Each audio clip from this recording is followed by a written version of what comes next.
All right, good morning, everyone. Sorry to open the webinar a couple minutes late. We will start promptly at 8:35. This is Kristen Nevedal. I'm the director of the Mendocino County Cannabis Department.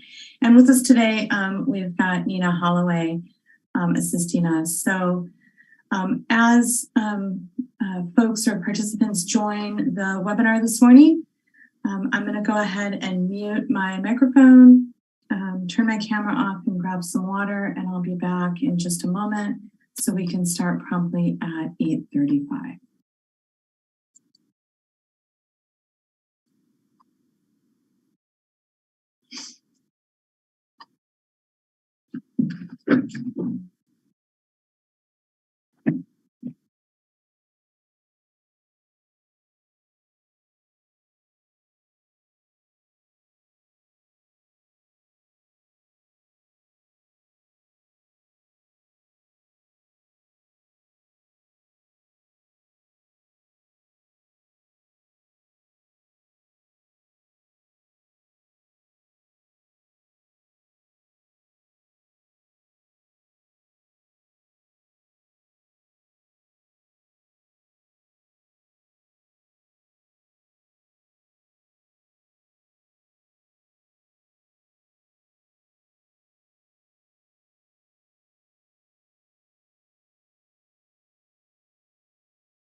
All right. Good morning, everyone. This is the Mendocino Cannabis Department's weekly update meeting. I'm Kristen Nevedal. I'm the director of the Cannabis Department, and with us today we have Nina Holloway.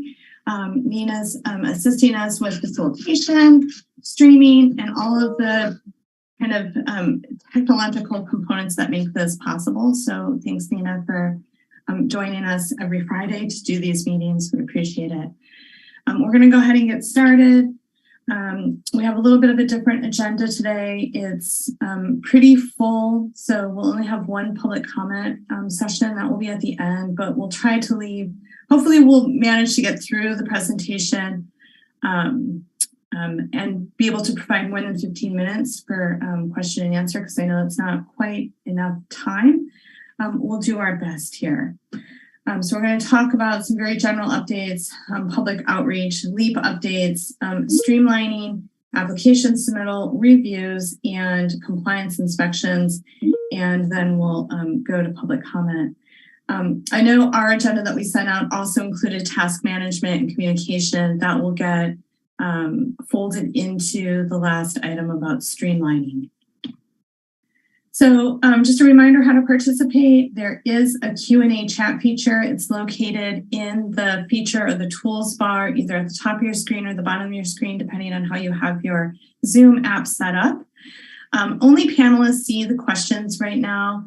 I know we've had requests to make those available so that everyone can see them. This was not set up that way, so we'll address that in the future. But for now, it's the same as everyone is used to. The raise hand feature is located in the same features bar as the Q&A chat. Again, either at the top or the bottom of your screen. And the mute and unmute feature, if you're on the Zoom app, is generally in the upper right-hand corner or the bottom corner of your identification box. So if you're seeing the participants, your identification box or your screen should provide you a mute and unmute microphone, either in the upper right-hand side, there's a blue 3 dots, or at the bottom left-hand side, you'll see a microphone icon. If you're not on the Zoom app, and so you're calling in from a phone, you can still raise your hand and participate by using the *9 keys on your phone dial pad. And when we get to public comment, if you'd like to make a comment, you can mute and unmute yourself by using *6. So no need to memorize these. We will come back through them when we get to public comment. But just a reminder for those of you who want to type in your question and not forget it, we do have a chat feature. Okay, let's see here. Going on to the next slide. I'm not going to walk through this today because we are cramped for time, but I just want to make sure everyone's aware. And just a reminder that we're running up against deadlines for provisional license issuance. The information and the timelines will be in the slide presentation, which Nina will get posted after the meeting today. But that also is in a multitude of previous slideshows. So if you need more information, please do reference this here. But we do want to just give a brief update on corrections portal and local authorization. We're still wrapping up the remaining corrections. Based on the rate we're getting through them, I anticipate we'll be through those by mid next week, which means that we would be able to provide DCC with the updated list by the end of next week. So that's what we're shooting for. There is a ton of confusion going on about local authorization. The state has requested, and MCD has provided back in February, a detailed status list of all applicants. And so the state does have an updated status list of applicants that includes some definitions. In good standing applicants are those applicants who came through the corrections letter program in 2020, and then were not required to come into the portal. During that corrections letter program, or in preparation for it, in 2020, county staff put together a very robust list of all applicants that were under review. And what I mean by under review is that is the status that shows in the permit tracking system the county uses, which is called Track It. We're going to have a lot of conversation about Track It today. And so when the staff provided the list for the corrections portal, as folks went from under review to in good standing, right? They were changed to in good standing based on that corrections letter program. Folks who did not either receive a corrections letter, failed to respond to a corrections letter, and or provided incomplete materials during that corrections letter program were slated to the portal by planning staff. And their status was changed from under review to portal at that time in that master list. And you know, the county was, or cannabis program staff was directed by the board to really make sure that we were wrapping up these applications and getting them completed. So going back to 2020, purpose of the corrections portal, purpose of the corrections letter program. And the challenge with the corrections letter was really trying to get all of those materials in via email, sorted by the planners. That led the board to direct staff to move into the development of what became the MC portal that many folks came through in 2021. And then we're just wrapping up here in the corrections portal in 2022. So as folks came through that 2021 corrections portal, those of you who completed your applications to that corrections portal got an updated status on the master application list of complete, so we could track who had come into the portal, who had completed through the portal, and then as we wrapped up the portal, everyone who was eligible for the corrections portal received an eligible portal status so that we could continually track how these applications were progressing in completion, right? And this is important not just so we can process your applications locally, but last summer, 2021, the governor's budget trailer bill and then a second trailer bill, a cleanup trailer bill, really elevated the requirements around the renewal of provisional licensing and the issuance of provisional licensing And while it extended out the provisional licensing program, those requirements or benchmarks also impact both the local jurisdictions need to ensure that applications are complete, but also the state's need to meet statutory requirements involving resource agency permitting, and making sure that that is moving forward for folks, as well as progress with CEQA. So if you're bumping around with the DCC, so to speak, and have local authorization issues popping up or questions, we're requesting that you email the cannabis program with those questions, but we need some information in order to be able to assist you. So we'll need you to include your AG numbers so we can cross-check your local permit or application with your DCC license or a DCC application number. It's really important we have those two pieces, otherwise we have no way to pair up your question. And it's also incredibly helpful if when you send us that email, you just forward the DCC email requesting local authorization or stating that the applicant must receive an in good standing status from the county. There is some nomenclature challenges in this, as in good standing status, as I mentioned, is really only a status that's attached to that corrections letter program that we ran in 2020. But we have been able to have some very successful communications with DCC to try to figure out or help applicants have clarification about where they are in the process. There are a lot of applications on that list that the DCC receives. So there's about 900 applications on a spreadsheet that they receive. It's pretty easy for folks to make human error. So across the board, let's just send us an email and see if we can assist you. Public outreach, a lot of the information that we're moving into is information that you'll see in the update for the board meeting next week. So just kind of walking through some of that today. So if there's questions or comments, we can have some discussion before we get into the board meeting on Tuesday. So the MCD has currently hosted 21 public meetings since January 1st. It's a lot of meetings. They've been offered by Zoom. They include time for Q&A and discussion. They're live streamed and they're all available on the county's YouTube page, but they're also available on our department events page. Nina, I can't say we, but Nina has been really diligent about getting the slideshows, the YouTube videos, the agendas, and all the information posted regularly to that events page, which is on the program website. And you can always find the login information and the dial-in information for upcoming meetings and each meeting's agenda on that page.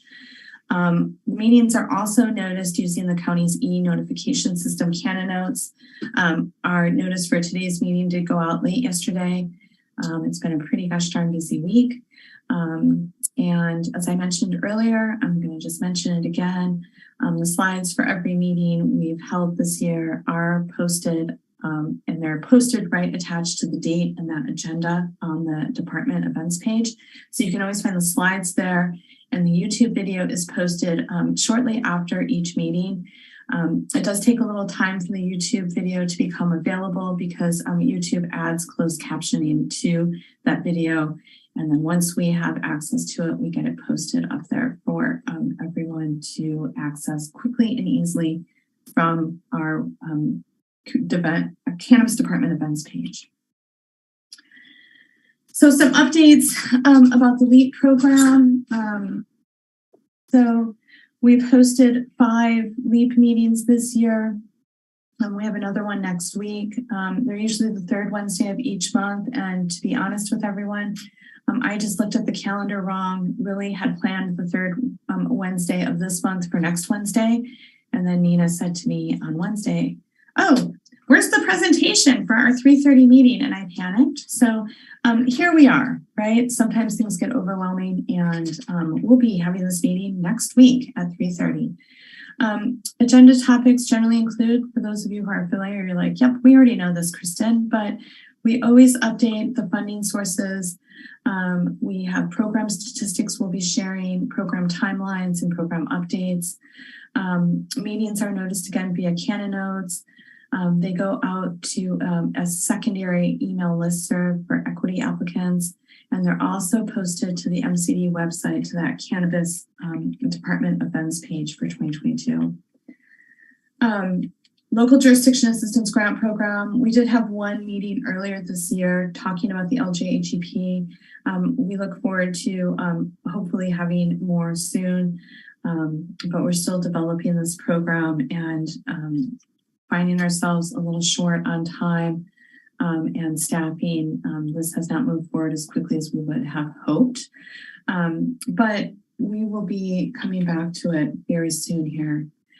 Technical assistance meetings. We will be starting technical assistance meetings in August.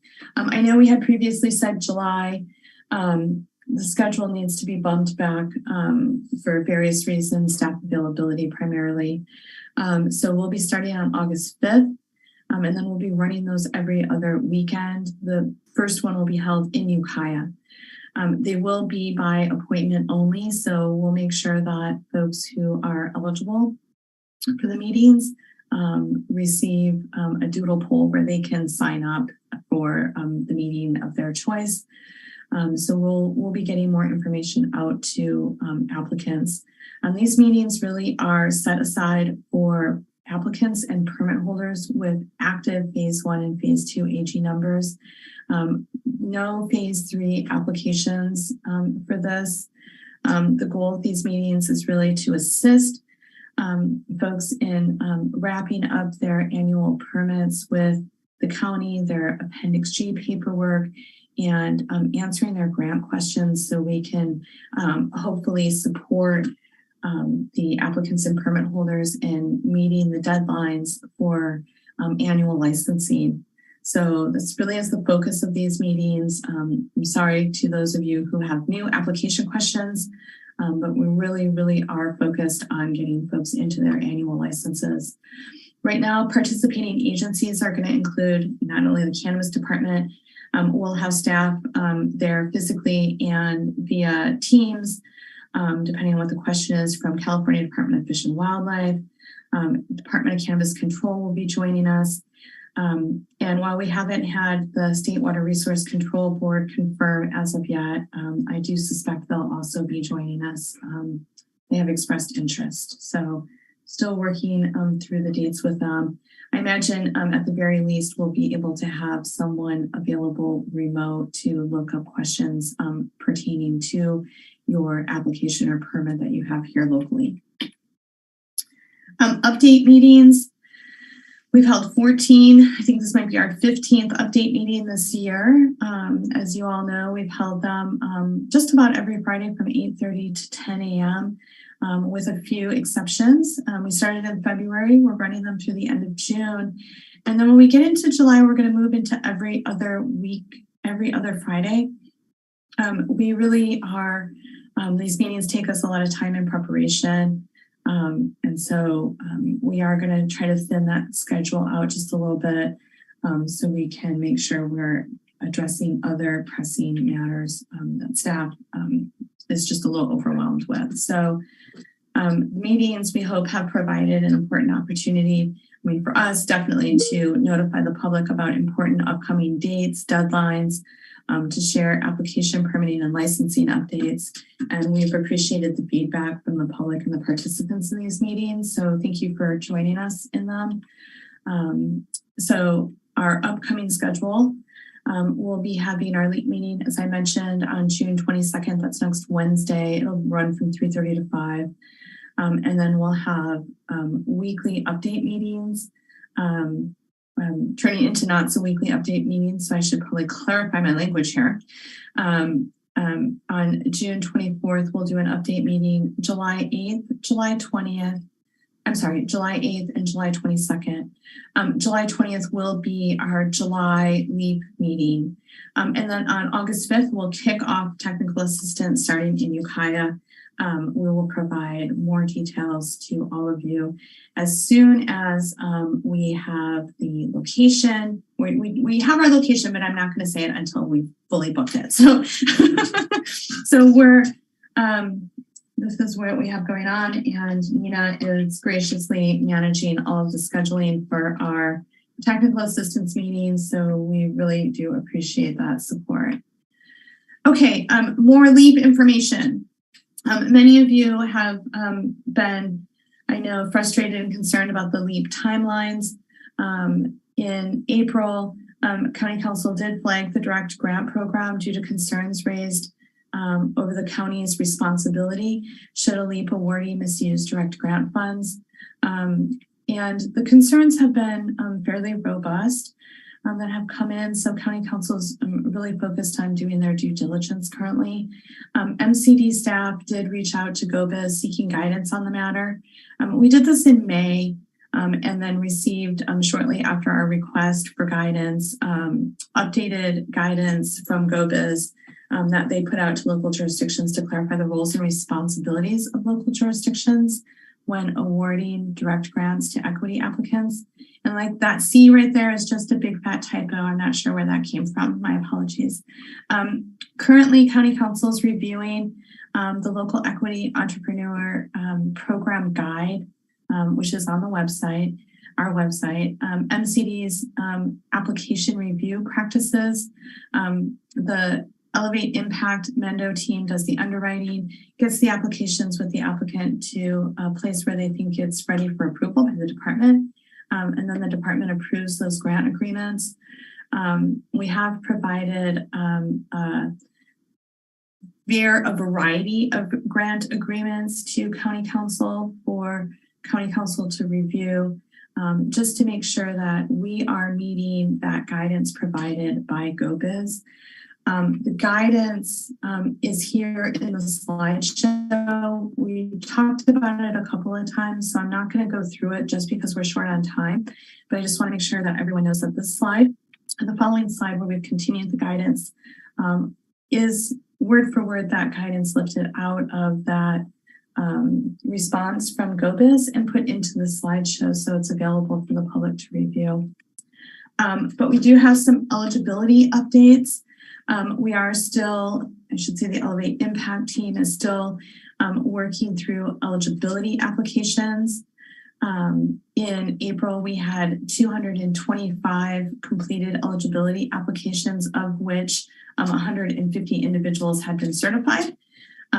We're at 247 completed applications currently at the end of May, with 167 individuals certified for the equity program. So that's great. I love seeing those numbers go up.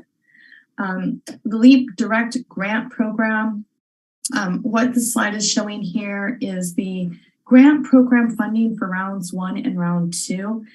Some of this is a little confusing, and I don't think we've been explaining it as well as we could have previously. So I'm going to give it a shot today. So in the budget that we have with the state, the direct grant funding is the same pool of funding. It's the same pool, this $2.462 million and change. The direct grant program and the waiver program both are considered grant funding pool of money, right? So they both come out of this $2.462 million, which represents round 1 and round 2's grant program funding from the state.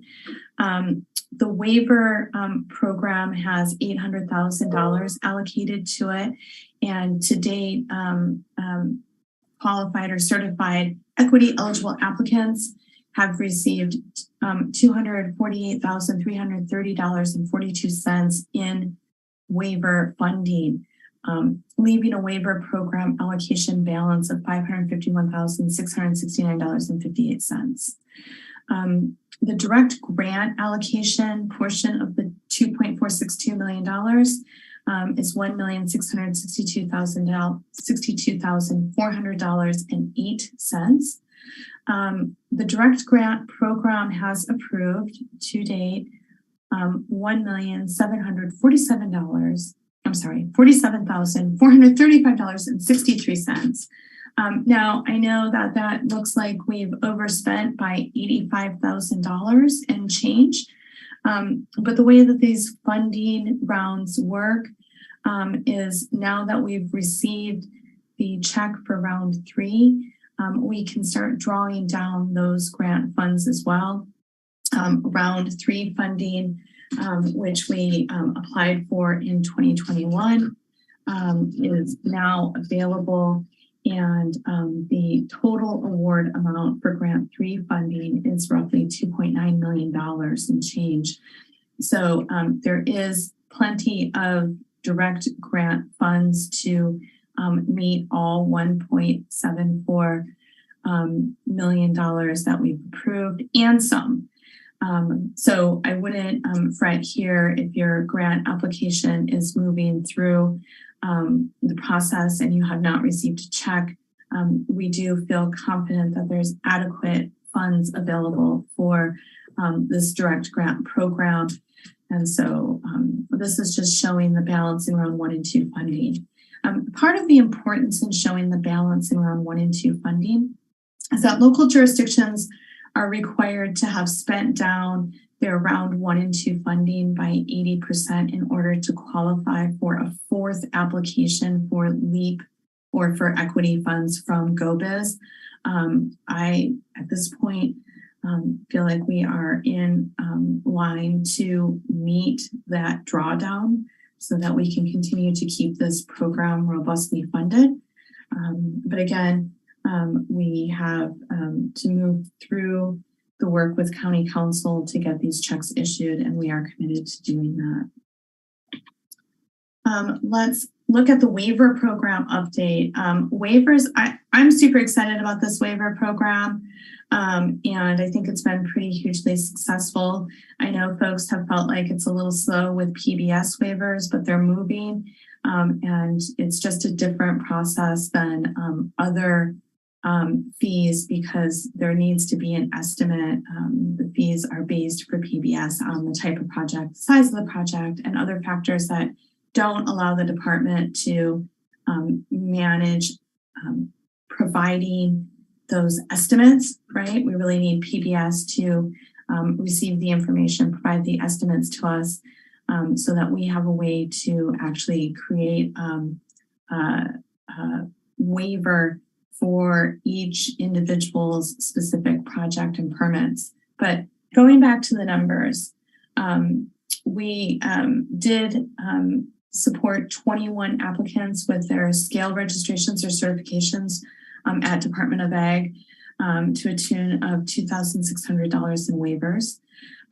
At Planning and Building Services, we've helped not 40 people, but covered the cost of 40 permits so far to the tune of $18,663. With the Treasurer Tax Collector's Office, we have helped pay 87 tax bills to the tune of $216,880. And I think that's even up a little bit. I think we processed a few more after we put these numbers in here on the 8th. With MCD, waivers have been used to cover 15 different types of fees to the tune of $10,186.81. That means that the waiver program to date has paid for 163 different fees or taxes and spent $238,330.42 on covering the costs of permit fees, certification fees, and or taxes for LEAP eligible applicants. So that's pretty exciting. And we are having some conversation about how to potentially assist with back taxes so long as the waivers are not being used for interest and penalties. We'll report back on that information soon come here. We have a meeting today actually with Pbs to try to sort through whether or not we can set something up to assist with delinquencies. So I'm trying to work through that and we'll keep you posted. All right, we're doing good for time. I'm super excited. I see that we've got a few questions in the chat. I'll try to get through them pretty soon. But this is kind of the last segment. It is also one of our most lengthy segments. So streamlining application submittal and application review. As many of you remember, on May 4th of 2021, the Board of Supervisors did direct staff to have all countywide public-facing services, permit applications, be made available online by the end of the 2021 calendar year, starting with planning and building services and cannabis as a priority. And in February, even before this, the board had directed cannabis program to develop an application portal. These directives did result in the development and execution of the MC portal, which we could not have done without informational services. They championed this for us and we're incredibly appreciative. The MC portal is a tool developed by IS, and IS did 100% of the development on this tool, built it from scratch to support the department's ability to electronically receive application materials. Those application materials, when you put them into the portal, go into a secured file management system, which then has the ability to migrate those files and to track it upon request from the MCD. IS has to manage that migration. It's not automated. And so track it, just for everyone as we're working through this part of the program, track it is the county's permitting system. It's what PBS uses. It's also currently what the MCD uses to track AG permits. Really quite significantly, I want to say the MC portal did streamline the way we receive application materials. Getting them out of emails and into a secured filing system has been life-changing for staff, to be honest with you. Getting and receiving emails into our general inbox.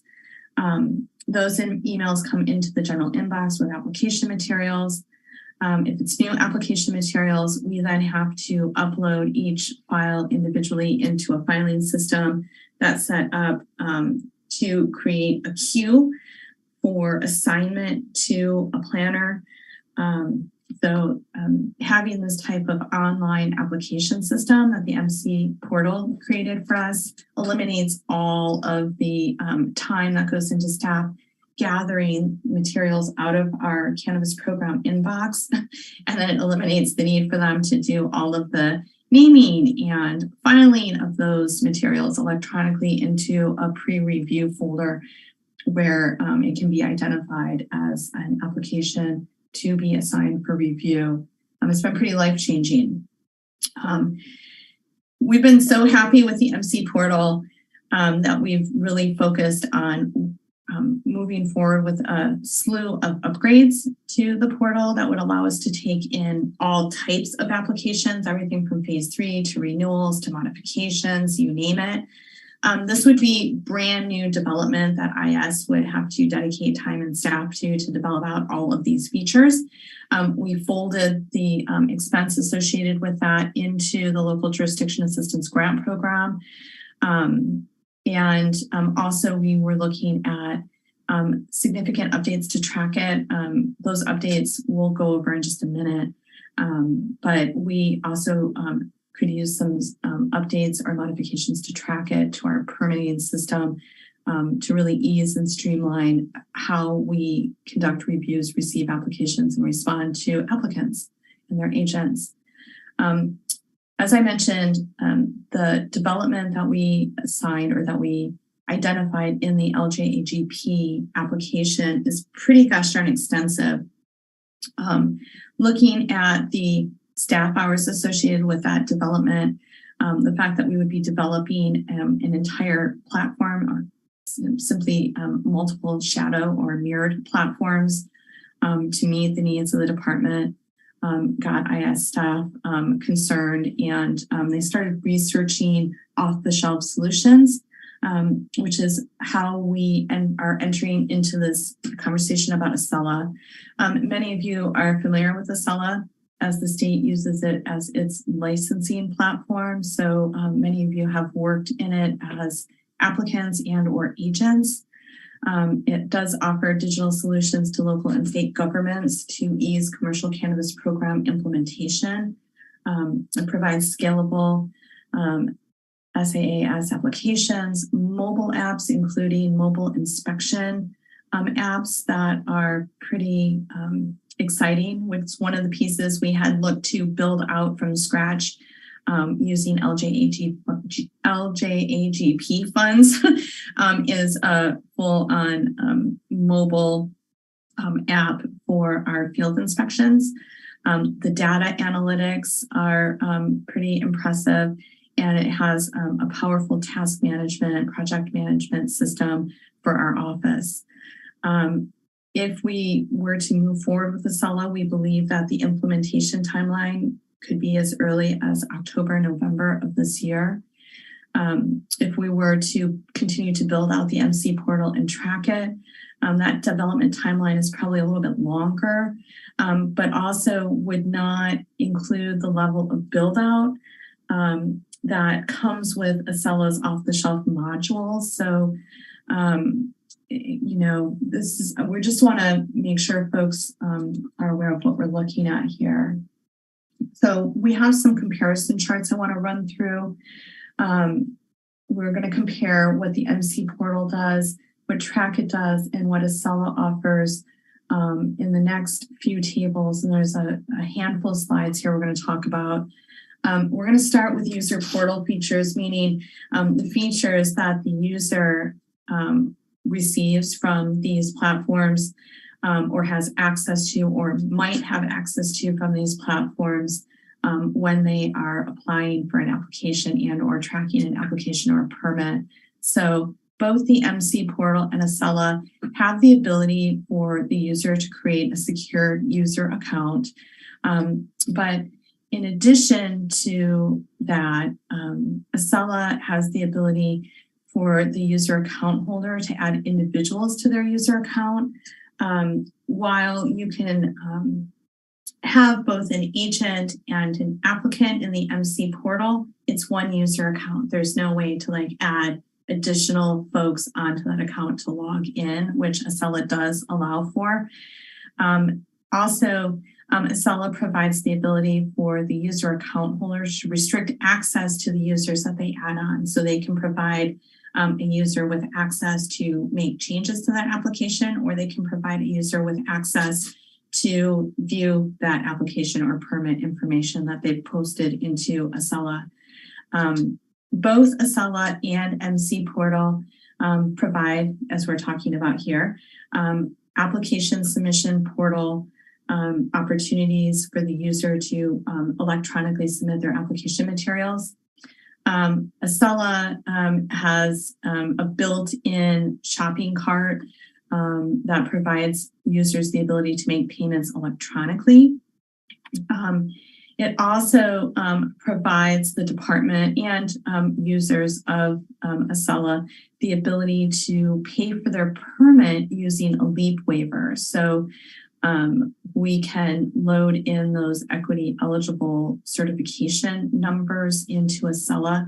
And then when you go to your shopping cart, it will automatically read that you are equity eligible and provide you an option to use a waiver if you still have money left in your waiver account, so to speak, or pay out or cash out your application fee. Asella also provides users the ability to amend, modify, or update an application at any time, including after submission. The MC portal has to be manually opened and closed. This is a function that IS has to oversee currently. So staff at the department doesn't have the ability to open or close any portion of the portal. For applicants, we can't see into the back end of the MC portal, so we don't have any access or controls there. Asella would provide a lot of that to us, but also to the applicant and the agent, so they could update or upload materials that say are required for a deficiency notice or a veg mod or whatever it might be, which would get them all out of our email system. Asella also provides users with the ability to see where their application is in the review process. MC Portal does not provide that. Trackit has some ability to do that, but also if we provide any visual in Trackit into where applications are in the process, all of the personal identifying information that we've logged into Trackit, including the site location, becomes public facing at that time. Asella allows users the ability to schedule annual compliance inspections. That's pretty exciting for us, hopefully for other folks too. It allows agents with multiple clients to establish a login that provides them access to review the status and information associated with all of their clients' accounts. And it allows the users to open, view, and download any document that they previously uploaded. I know that was a real pain point for folks using the MC portal.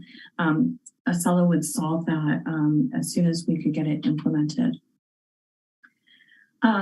Moving on to support features for us, this is where task management, organization, timelines, deadlines, assignments all get really exciting internally. So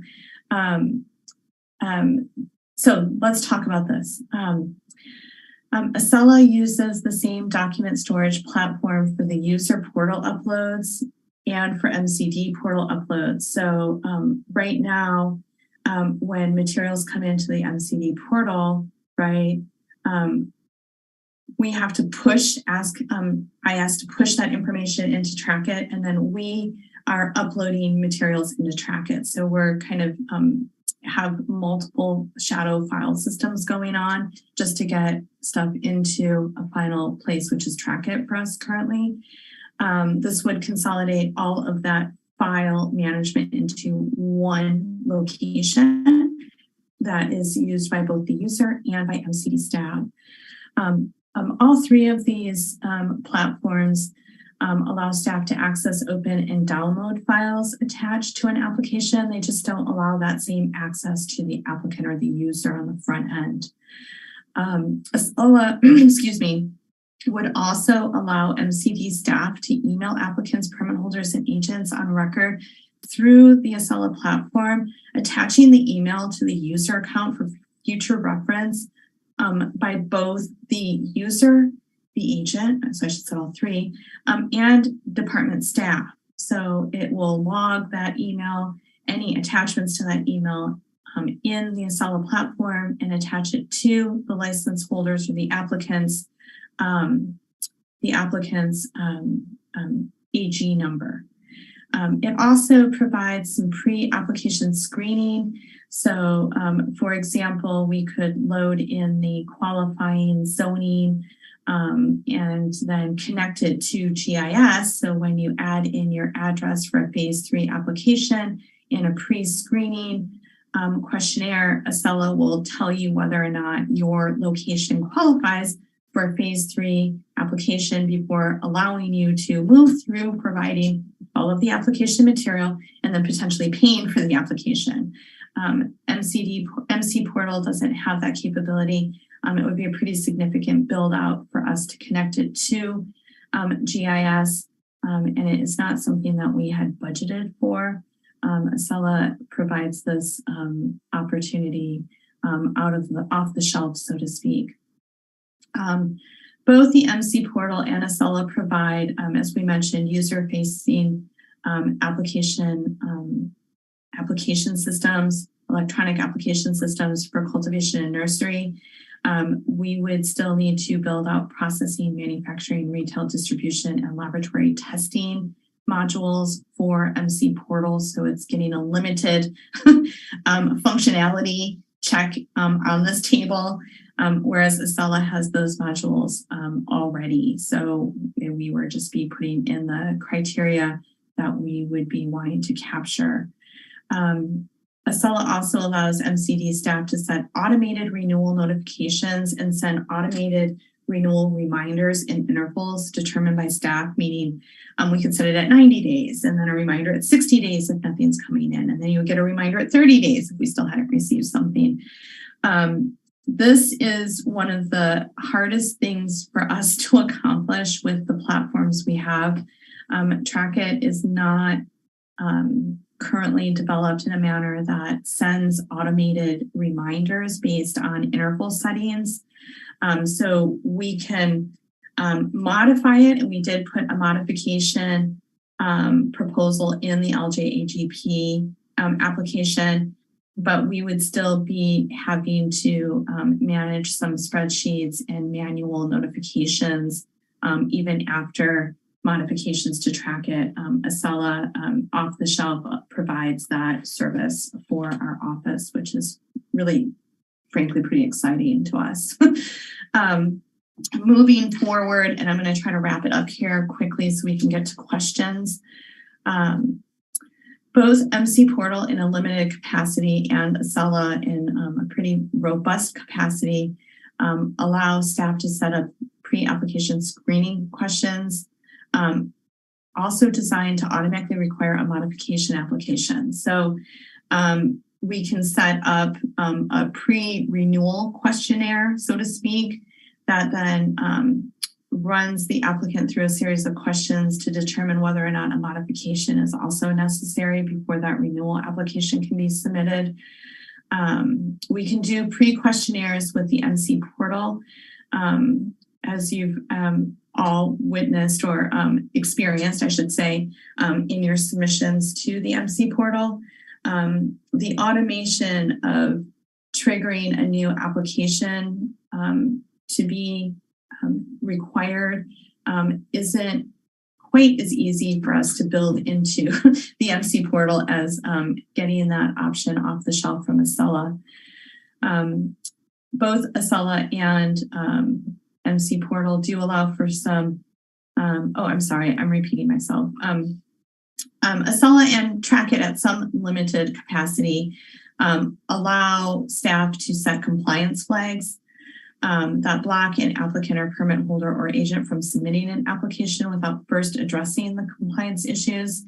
Trackit doesn't allow us to do much more than set a compliance flag. It doesn't notify staff that a compliance flag has occurred, such as a code violation or some other NOV has come in, or there's some corrections associated with an inspection that need to happen, whatever it might be. Asella, you set those flags and they're there and they remind you, and they require that you can set them to require that the applicant clear their compliance requirements before moving forward. So that's great, and then notifies us when they've uploaded materials in association with that compliance flag. The Asella system integrates nicely with the county's GIS system, which will allow the MCD to set allowed and excluded zones for commercial cannabis projects. This goes and ties into what I mentioned earlier in reference to pre-application screening. It also provides a mapping tool and travel directions for site inspections, which is going to be really nice for our inspectors if we go in this direction. And then, as I mentioned earlier, the electronic field inspection platform. This actually allows the inspector to connect to the applicant or permit holder's files while they're still in the office, and then save those files so that when they're on location, even if there's no Wi-Fi or mobile service, they can access those files. So if there's questions, they can hopefully respond to those because they have access to your files. The platform also allows the field inspector to record written information and take photos while they're on that site visit, attach them to the applicant or permit holder's AG number, and then all of that information will automatically upload to the AG number once internet or mobile connection has been restored. It provides automated DCC license verification.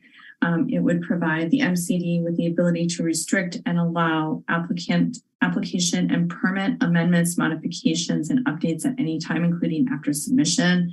It includes a very robust workflow management system that would provide MCD with the ability to assign application reviews, inspection scheduling, and set deadlines for completion. So in Trackit, There is some workflow management. It's pretty limited. Because Trackit is used by multiple agencies in the county, any agency that wants to make robust changes to Trackit impacts the workflow of the other agencies using Trackit. They aren't individual customized systems from agency to agency. In Asella, each user in the back end has a workflow landing screen where they can set up how their workflow looks. I can, or whomever is assigning applications internally, like whoever is the dispatcher, let's say, for applications and using Asella gets notifications regarding the submission of applications, can then assign those applications out in whole or in parts to the planner or planners responsible for reviewing those applications, can set deadlines for applications, and then it has a project viewer dashboard that allows that dispatcher to see progress in those reviews, notifies the dispatcher, so to speak, about pending or upcoming deadlines for review, and flags the dispatcher should a deadline be missed by a reviewer. And then also from the reviewer's perspective, allows the reviewer to complete projects, which will then notify the dispatcher that a project's been completed and can be moved on to its next phase or step. And then also allows a planner to, say, break off sections of their project and have a planner tech, say, pick up getting the referral over to EQMD because the form is complete and the applicant is at that phase in their processing, as an example, right?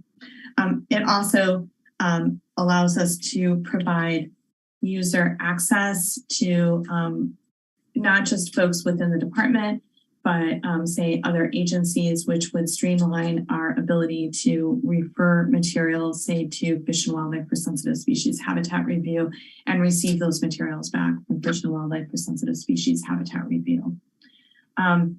Currently, based on what we've seen in demos and the research that's been conducted, we believe that transitioning away from the MC portal and Trackit and to the Asella system would significantly streamline the MCD's ability to receive applications, manage permit renewals, implement a robust compliance inspection program, manage application assignments and planner workflow. We believe it would increase our transparency significantly because it has such a robust built-in reporting system, and then the ability for us to customize reports. So I think that would help a lot with our interaction and response, ability to respond to the public and their questions. We also strongly believe that it would significantly reduce the time that MCD and IS staff is currently slated to invest in building out both the MC portal and the Trackit system. And it would also, in the long run, reduce IS staff's time in maintaining those systems. We believe the Asella platform is probably the most efficient and effective way to remedy the challenges that users have experienced with the MC portal and the public-facing version of Trackit. We also think that this would create a very streamlined communication system. I can't emphasize enough how many emails, or what a significant percentage of the emails are that come into the cannabis program inbox are application material based, where we're have a heck of a lot of planning staff and admin staff hours going into just, opening up files out of emails, uploading them with the proper naming convention to the proper location to try to get them prepared for review, getting that review notes put onto a spreadsheet so that they can be assigned and tracked. This would eliminate pretty much like most of our internal spreadsheets, if not all of them. and put all of our incoming material in one location to track and assign from. We are looking forward to having or bringing a contract forward to the Board of Supervisors seeking approval for this transition. We do think it would be incredibly impactful. Oh, look, I didn't update the slide. We aren't going to get to future agenda items today, but I have no objection to folks sharing future agenda items with us as we open up public comment for items that we've brought forward on today's agenda. I'm looking forward to hearing the public's comments, concerns, and thoughts about these items. We'll do our best to answer some questions. We have a few hands raised, so thank you so much for that. So if you would like to make a verbal comment or ask a question, we do ask that you raise your hand so that we can identify you in the queue. Again, the raise hand feature, if you're on the Zoom app, should be at the bottom or the top of the screen, wherever you've dragged your toolbar to, and it's simply a hand icon. If you click on the hand icon, it will raise your hand. And then if you click on it again, it will lower your hand. For those of you who are calling in, you can raise your hand using *9. And so we are going to answer a few of the questions that are in the Q&A. There's 11 open questions and comments in the Q&A box. So I'm going to try to clip through those before we go to the call-in, the folks who have their hands raised. The first one is just a thank you. So we appreciate that. We appreciate you joining us. So I'm just going to note that I answered that one live. The second one is that just a reminder that we're all human. I appreciate that too. And another thank you. So thanks for leaving your thank yous in the chat box. We appreciate hearing them, and we are really happy that everyone joins us for these meetings. A couple of questions here. Few questions that you'd like to pose at the end, and I see your hand raised, so we're going to skip past that. We'll come to you in just a moment. Juan, how many direct grant checks have been issued? It's still at 5, right? So in April, when the LEAP program was flagged over concerns, 5 checks had been issued. No more further checks have been issued and will not be issued until we've completed, or County Council has completed, my apologies, their analysis of the program and determined that we've put all of the proper checks and balances in place to meet the compliance guidance that was issued by the department, or by GoBiz, I should say.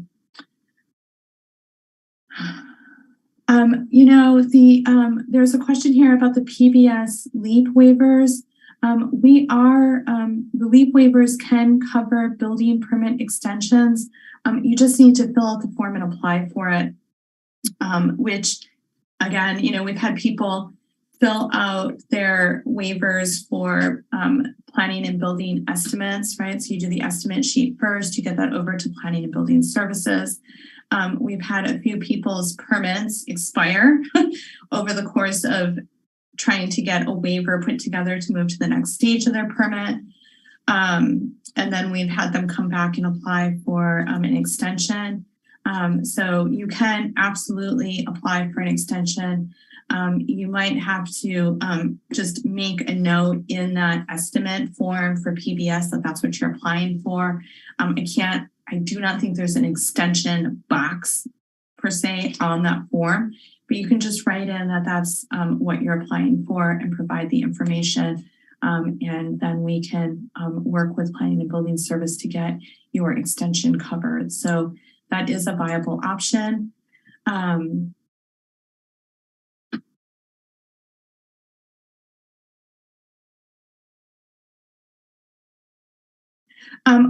So a question has come in about the LEAP direct grants and which ones have been sent to County Council. So when we all approved direct grants are still being uploaded into the Cobblestone system that we use to route contracts and grant agreements through the county departments for review. Both of the grants that you're inquiring about, Ms. Livesey, have been uploaded into Cobblestone, and they are routed, currently sitting with County Council in Cobblestone. We did package a number of grants that are in Cobblestone and sent them directly to County Council Curtis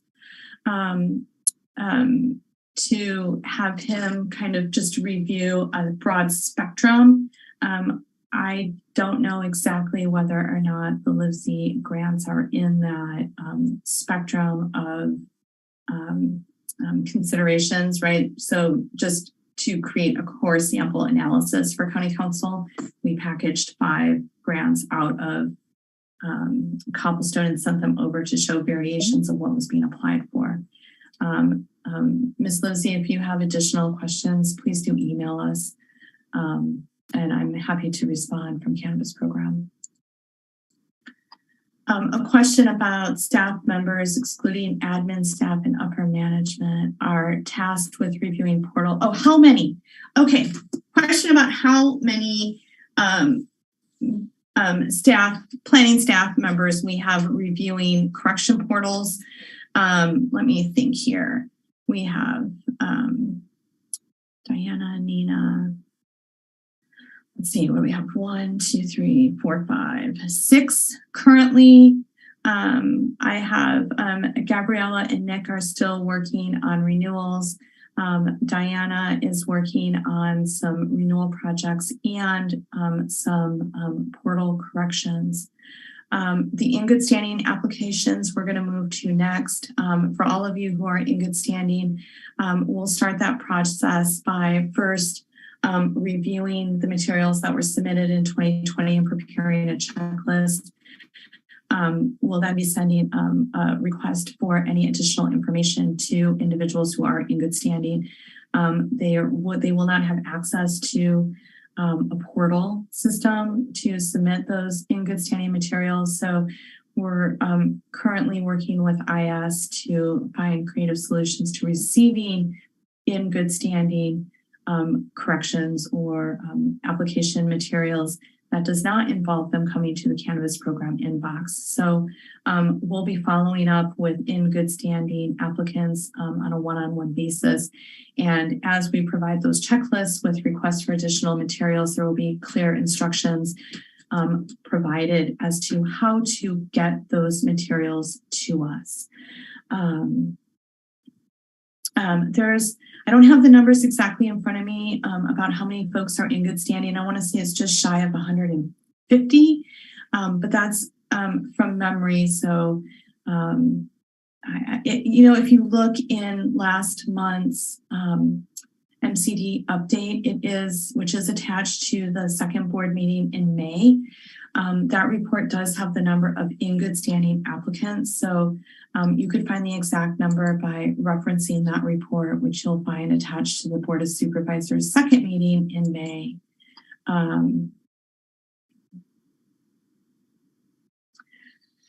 I don't know the answer to this question. I don't know if the public or the user will be able to see which MCD staff member has been assigned to an applicant's project in Asella. That's a great question.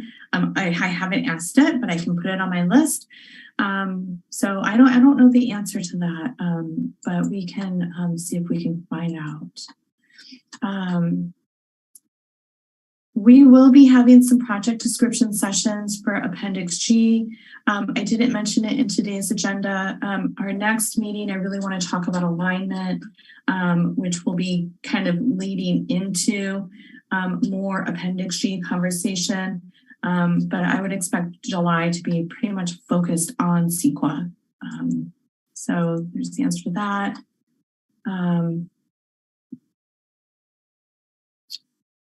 Yeah, so if the MCD moves into using the Asella platform, how will that impact its communications and our integration with other county departments that are still using Trackit? It's a great question. So Trackit is a user service. So we have Planning and Building Services basically hosts the account. We have user logins. We would keep user logins as necessary to view building permits, right? Good example.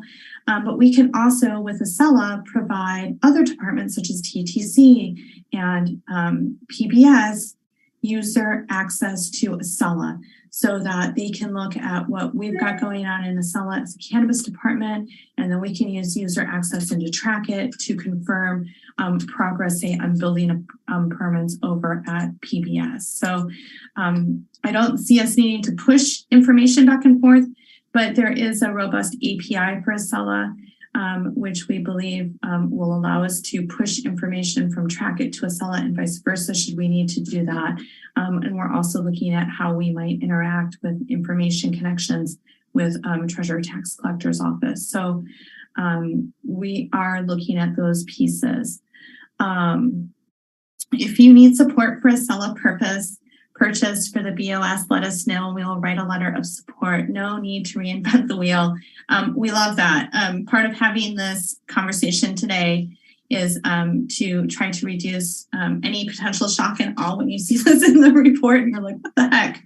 So hence why we want to have some conversation today about it. But yeah, we would really appreciate support for Asella. So thank you for that. Will you have a service contract with Asella? Yes. And how long will staff training take? We anticipate, based on the implementation proposals that we've received, that we will have our staff, we can have our staff trained and fully implemented into Asella no later than the end of November. This really is somewhat reliant on moving this contract through the board and the county review process.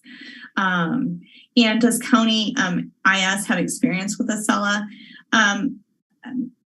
Probably not at this point. However, Asella does have a service portion that's included in the contract. So they have a multitude of technicians on their staff, which provides, which actually reduces IS's need to service, say, a platform for the department.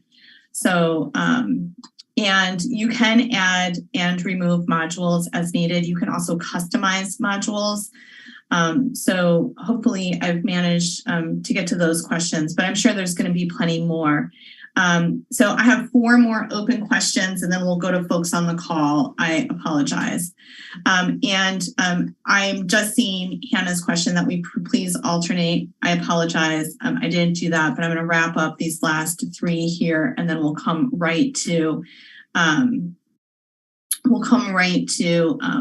the hands raised. There's about 5 of them right now.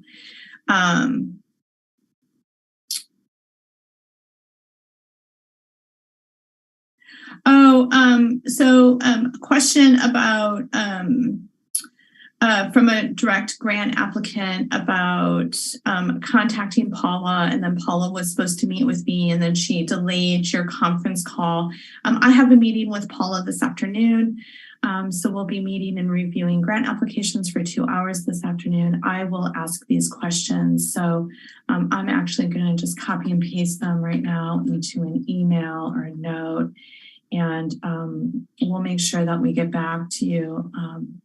Probably not till Monday. Our call is late this afternoon. I expect us to be on it until 5, but we'll get back to you after the call. My apologies. PBS Trackit allows you to see which staff member is reviewing a permit application. Again, we'll check this out and see if we can't get that same opportunity from Asella. We haven't asked that question yet. I can't say that MCA, well, maybe MCA recommended Asella last year. I can't keep up. It's possible. The LEAP program has effectively halted. Why are you and County Council not taking real steps to get the program moving forward? Continuous review with no progress or tangible timeline is not cutting it. when can we get a commitment and date to getting out of county council review? You can get a commitment and a date from me as soon as I have a date from county council for completing that review. If I knew when county council would be able to complete that review by, I would definitely be sharing it with all of you today. County council, as many departments in the county, is suffering from understaffing or a shortage of staffing. I know that's does not help the situation and is definitely does not take the sting out of the delays. But I also have no authority to direct county council staff. And I know they are working diligently to try to get through the analysis of the program so that we can get checks out. We have been a little naggy about the upcoming timeline, which I'm sure county council is a little tired of, but all we can do is gently press at this point. Okay, we are going to go to online callers. First up will be Paul Hansberry, followed by Julia Carrera, and then Hannah Nelson. I need to do a little screen modification here, and I'm going to put the timer up. Sorry, I have two systems, two mouse pads, and here we go. Okay, so let's see here. As I mentioned, first up is Paul Hansberry, and I should say Susan Tibbin. Paul and Susan, you have been allowed to unmute your microphone and start your comment. Hi, good morning. Yeah, this is Paul Hansberry. A few things. First of all, at Canada Notes, I did not get the notification of the cancellation or postponement of the LEAP meeting, so I had to re-sign. Is there some sort of a glitch with Canada Notes? I know some people got them and some people didn't, and I was one of the ones that didn't. With the technical assistance that's coming up in August now, you mentioned Appendix G. Would that be a way to sort of streamline or sort of pre-review the Appendix G at the time to go over, what's been submitted? So in preparation for September.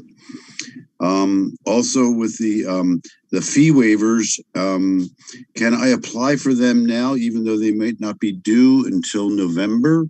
I know you wanted to do 60 days, ahead of time, but can I do it, further ahead than that? Looks like October is going to be pretty busy once you open the floodgates for all the other things that are going to be relaunching in September. The logjam with county council. I mean, I don't really understand why it's taking so long for that. Anyhow. That's all I got. Thank you. All right. Thank you, Paul. Couple quick responses.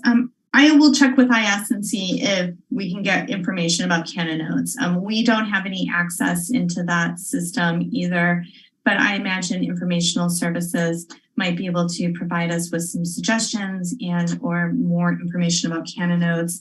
And absolutely, I don't see why we can't discuss Appendix Gs, answer any questions about the Appendix G while you are joined or participating in a technical assistance meeting. The Appendix Gs are long, so I don't know how deep in depth into a review we can get in a 55-minute window. We're going to schedule 55-minute blocks so we can work with as many applicants as possible. We're going to schedule appointments from 8 a.m. to 5 p.m. And we're committed to working through lunch if we need to. All of the agencies are. So these are going to be long days for us, but we will get as many people in as we can in those windows. And so, yes, Appendix G, definitely a great time to open up your Appendix G on the screen, walk through any questions, look at any specific sections, etc. Fee waivers, please do not apply for a fee waiver until that fee is due. If you're concerned about your Appendix G fee waiver, we will reach out and tell you that it's time to pay your fee waiver when we assign it to the planner. So that is going to be when you're going to want to submit that fee waiver. And fee waivers can be submitted via email. You do not need to come into the office for that. So with any of the applications that you might need a fee waiver for, again, we're asking that you don't submit a fee waiver until you've been notified that that fee is due. And then we can process that waiver for you via email. County Council logjam, really, they have too much on their plate, including a number of cannabis items that keep kind of piling up their workload. So they are getting through their workload as quickly and diligently as they possibly can with the resources they have. So with that said, I'm going to reset the timer here, and I'm going to go to our next caller, which is going to be Julia Carrera, followed by Hannah Nelson, and then Lauren Mendelson. So Julia, you should be able to unmute your device and start your comment. Thank you very much, Kristen.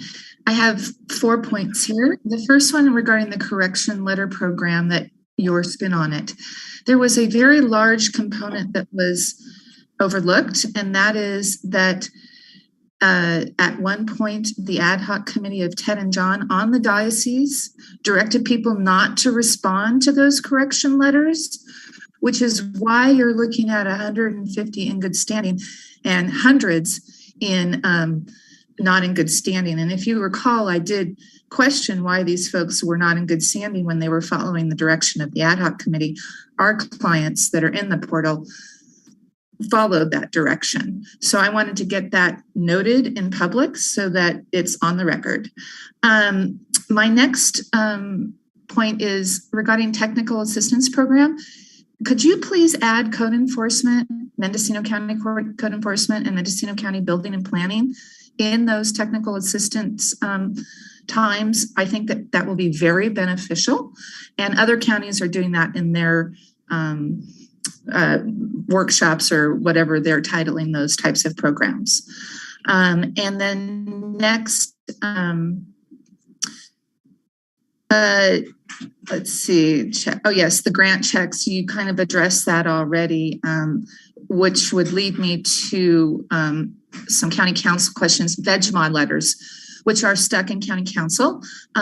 Is it both in-house and out-house that out-of-house county council that are looking at grants and VegMod letters, or just in-house, or how is that going? Thank you so much. Great meeting today.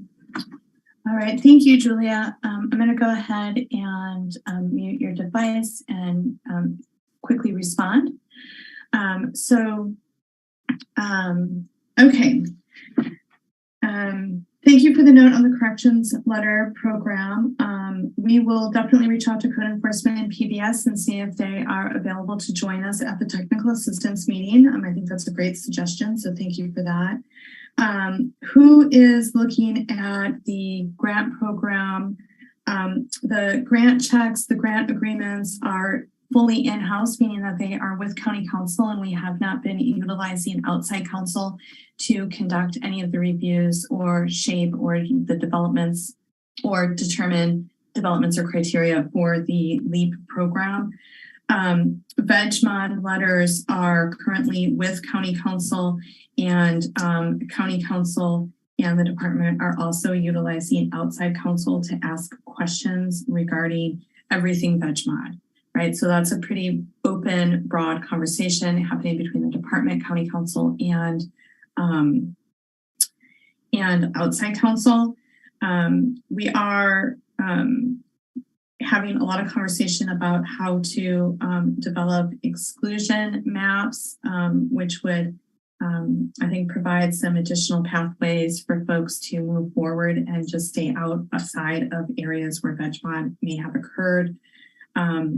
With having Tara Ryan with us, our new planner cartographer, we do see this as a viable way to move forward and hopefully provide some streamlining of that process. Again, I think I got to those questions, and I do want to get to Hannah Nelson, Laura Mendelssohn, followed by Juan Agabaldin. I'm sorry if I mispronounced your name, Juan. But that's who we have in the queue. So our next caller will be Hannah Nelson. Hannah, you should be able to unmute your device and begin your comments. Thanks, Kristen. And sorry, I'm going to speed talk. I apologize front. If a correction is still needed, will the state not issue a provisional license in the required time frame? So if there are good standing people that need a correction, what happens with them? If there's an app complete person, but something was discovered that is still outstanding, or of course, most importantly, for the second portal, corrections portal round, if something else is outstanding, if you could address those three categories, and also whether or not there's a specific list of items that would result in perhaps leading to it not being complete enough for approval for a state provisional versus things that it's okay, you could correct it with the planner. And then also kind of dovetailing on the veg mod, what about pending veg mods that have not had a determination, and how will that dovetail with the state authorization good standing issue? With respect to technical assistance meetings, one of the questions was answered, so thank you. And if there were any possibility to post as soon as possible the dates on the website, that would be great. Will agents also receive a doodle poll? Will it be, how are you determining who gets the slots? And then the change to Asella, yes, MCA, we wrote a memo on February 9th, 2021 recommending Asella, so yay. And how much more or less is it going to cost out of the LEAP, out of the local jurisdiction grant? And in modifications, is there a public facing list of items that do or do not require modification? And then if we... All right, so I apologize, that was time, and I'm gonna get to these questions. I wanna make sure we get to everyone today. So I apologize for cutting you off there, Hannah. Corrections that are still needed. So what we're seeing in the corrections portal, we'll start there, are some minor corrections that most folks are so close. So we will be sending out some corrections requests, but what we're going to do is if the application is ready for the most part, right, to move forward for final review, that means it's ready for its referrals, it's ready for us to conduct the sensitive species habitat review. We'll mark those complete and send them as to the state as being completed, and then we'll come back and ask for corrections. We haven't done a full analysis of items that are outstanding from folks in the corrections portal. We did set up kind of a different system this time where we have put together a spreadsheet that identifies each item that's outstanding. So we have an easy way to sort and kind of see where folks are most commonly, deficient, so to speak. I think, you know, for us, we're going to have to go back and look at those deficiencies. We had really, unfortunately, some folks who just still didn't provide us with what we needed. So they gave us blank pages for Colton Ops plans again, or didn't use our forms, or, you know, just didn't make the corrections. And I don't know what to do with those folks if we really don't have the materials available, because, you know, it's the second or third time that we've asked for a Colton Ops plan to just get a blank form uploaded. It's going to be hard to feel confident moving those folks forward. But again, we have to do a full assessment of what those deficiencies are. But based on the reviews, I've been going in and peeking at applications and checklists as planners have been completing them. It looks like most people are like just right there. So all of those folks will be moving forward, unless of course you don't have a license. We did do a pre-screening for folks in licensure. So we prioritize everyone who's got a license and a pending application in the corrections portal. Some folks applied in 2021 with no licenses and no applications. And some of those folks didn't make those corrections to get licenses and applications. It's gonna be really hard to move them forward from the corrections portal with a corrections list at this point. So I don't have all the details, but there's some insights there.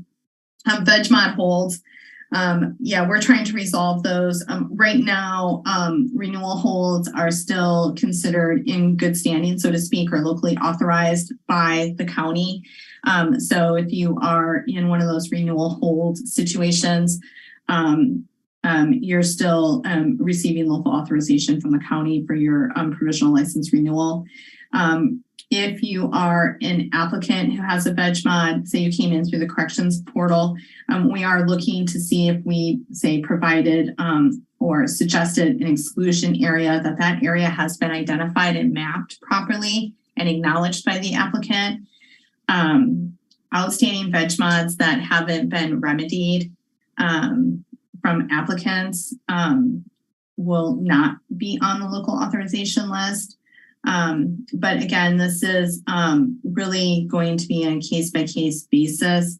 And like I said, we are looking at, can we do more exclusion areas to try to help folks stay in the program, but also be in compliance with this pretty zero tolerance tree clearing prohibition in the ordinance. So we are playing with some maps. We're having an internal VegMod meeting this afternoon. We apologize for the inconvenience with our timelines on it, but we are doing our best to work through it. Technical assistance, we will get those dates up as soon as possible.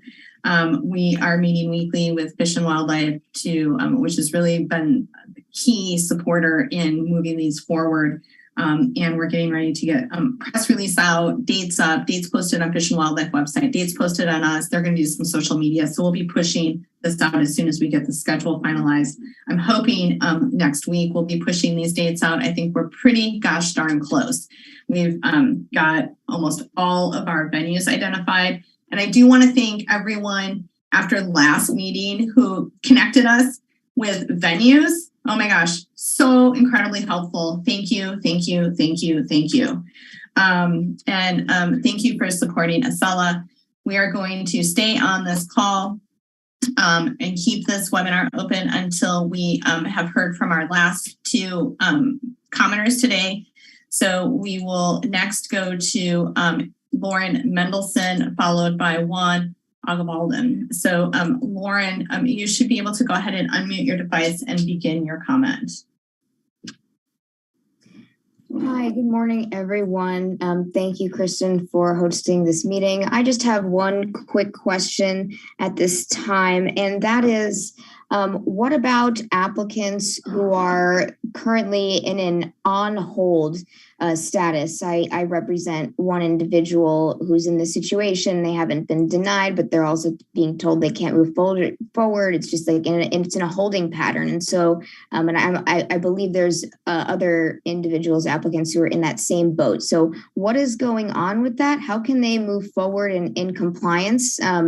And I'd just love to hear what your thoughts are on that. Thank you. Okay, great. So same response we just provided to Hannah. If your client or you as an applicant are on hold is a status we use most often with renewals that are incomplete for some reason, or that we haven't figured out a way to bring them into compliance and move them forward. Those hold statuses currently also carry local authorization. So the state has been renewing provisionals to individuals that are on hold. And what's going on with those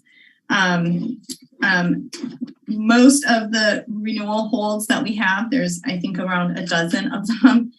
Most of them are due to environmental compliance issues that need to be cleared up. Either the applicant is waiting for, and we're waiting for them to finalize a 401 permit because of a discharge issue, or there's a vegetation modification issue that's outstanding still.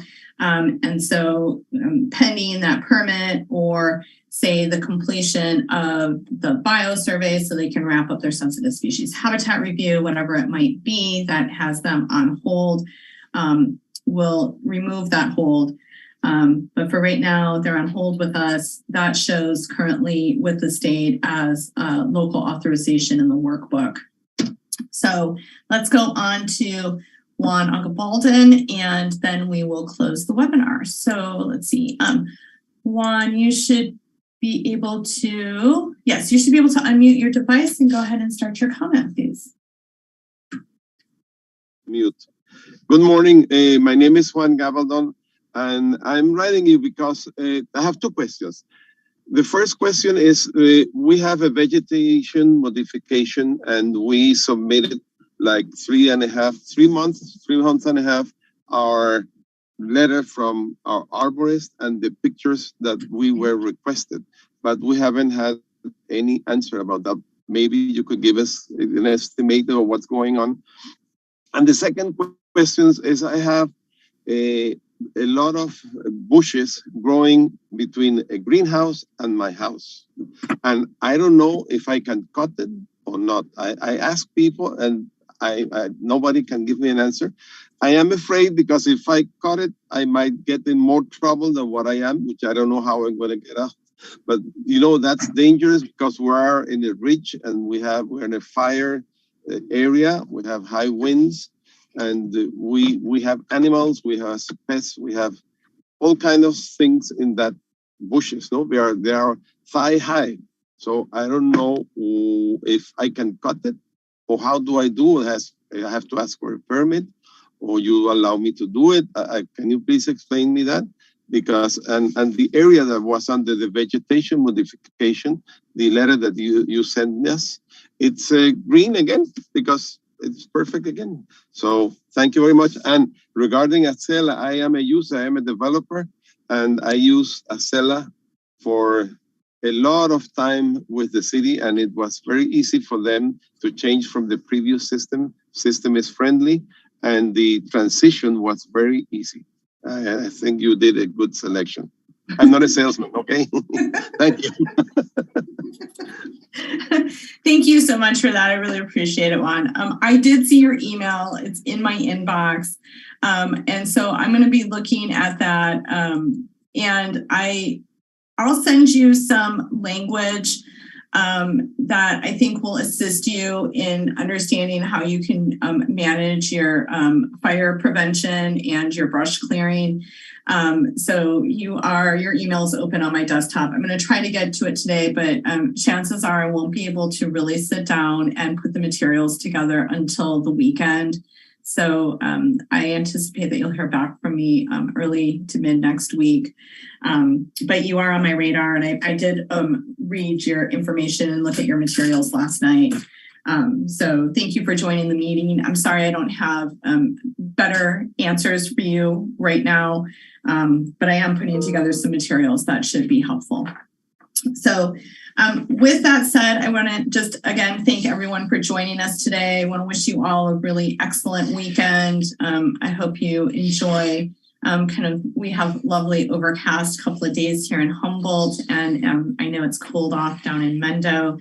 So enjoy the cool spring planting weather, and we look forward to talking to you all next week. So take care, and we're going to go